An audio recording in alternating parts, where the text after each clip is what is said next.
May mga video bang umiikot na parang ako, endorsing investment, endorsing products, or may boss na bigla na lang tumatawag sa'yo via Zoom? Ingat! Baka peke po yan. Videos that will make you wealthy and debt-free.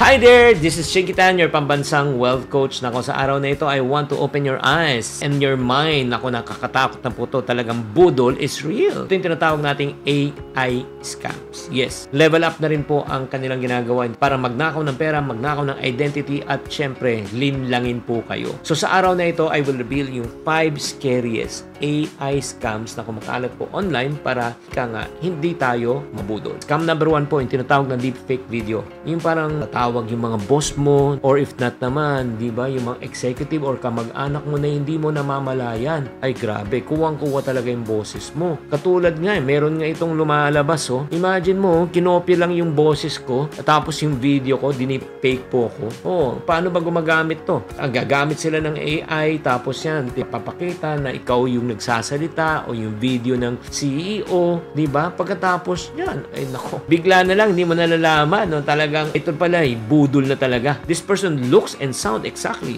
like your boss. Pwedeng ako, di ba? Siyempre naman, kaya nga, please, double check. Pag kayo po yung magche-check ng ganito, make sure, number 1, tawagan nyo na lang yung boss nyo. Boss, is it okay for me to call you again? May gagawin lang ako. Tawagan nyo yung boss nyo. Tinong malalaman nyo kung siya talagang sasagot o hindi. Or number 2, as a personal question. Boss, may aso ba kayo? Kamusta na yung aso nyo pag sumagot? Yeah, okay na may aso. Yung boss mo galit sa aso. O ayos sa aso. Diba? Or number 3, educate your team about deepfakes. That's scam number 1. Ingat po kayo. Yung scam number 2, yung AI romance scam or tinatawag na yung love scam. Paano ba gumagana to? So, gumagamit po sila ng mga sikat na artista katulad ni Brad Pitt na kahawig ko pag naka-back view.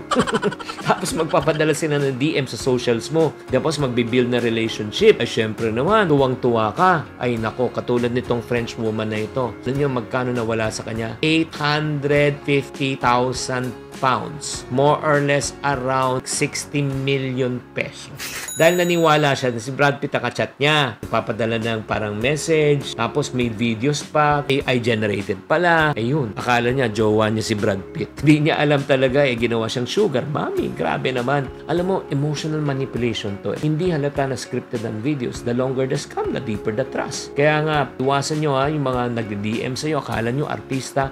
Minsan, yung pangalan ko, dinidm. Okay, kamusta ang trading mo? Kamusta ang investment mo? Red flag agad yan. Ako mismo, hindi ako magme-message po sa inyo. Kaya huwag kayong magpapadala ng pera, huwag kayong mag-i-invest, mga kapatid. Let's go to scam number 3, yung AI voice cloning in family emergencies. Nako, mag-ingat po tayo. Paano to gumagana? Scammers will collect your audio clips from social media or YouTube, TikTok, or even lahat ng mga data mo. And then, i-clone nila yung voice mo at padadala sa loved ones. Tatawag sila, kunwari, anak mo, asawa mo, kapatid, umiiyak, sinabing na aksidente, huli ng pulis, kailangan ng pera ngayon. Alam mo bakit nakakatakot to? Yung kasi, the voice is identical. Nagpapanik ka, syempre, worried ka, pa, can you help me? And syempre, alam rin yung personal details mo. Kasi nasa social media nga. After that, alam mo, yun na. Magpapadala ka ng pera. Hindi mo alam, nadugo-dugo ka na. Ang suggestion ko, pagka ganito, mag-usap na kayo sa pamilya. Establish kayo ng family secret word. Pag nagpapanik ka, okay, ano yung secret word?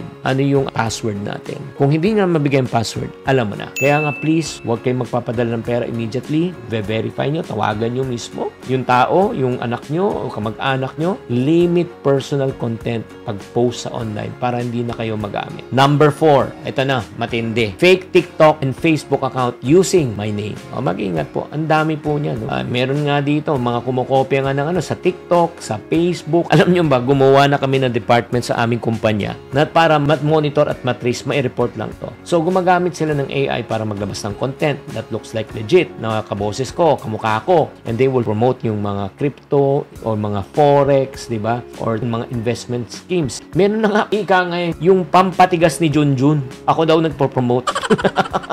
mga products, grabe ine-endorse ko daw. May ilang followers na lumapit sa akin naloloko na ng mga fake accounts kasi nga tinatanong, totoo ba to?